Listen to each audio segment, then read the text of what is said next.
டிவிக்கு ஃபேன்ஸுக்கு தான் இந்த வீடியோ. இப்ப கெட்ட வார்த்தை கூட சேர்ந்து புதுசா ஒரு விஷயம் ஆரம்பிச்சிருக்காங்க. என்னன்னா, உனக்கு என்ன தகுதி இருக்கு விஜயை பத்தி பேச அப்படின்னு சொல்லிட்டு ஓட்டு போடுற தகுதி இருக்கு. சோ அதனால அந்த பத்தி கேட்கலாம். இப்ப நான் கேட்கிறேன், விஜய்க்கு என்ன தகுதி இருக்கு?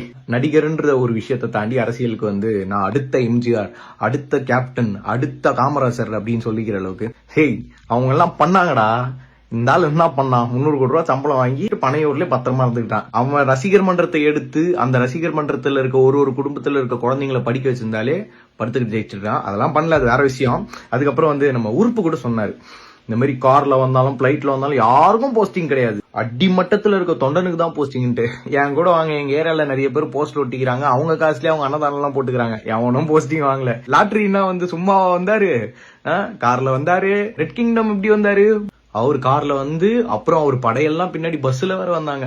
லாட்டரி டிக்கெட் வித்து ஊர்ல இருக்கிற எல்லா தாலியார்த்தவன் கட்சியில இருக்கிறான். 100 ரூபாய் டிக்கெட் 10,000 ரூபாய்க்கு வித்தவனும் கட்சியில இருக்கிறான். எல்லா எச்ச வேலை பார்த்த எச்ச கிளைங்களும் உங்க கட்சியில இருக்கான்.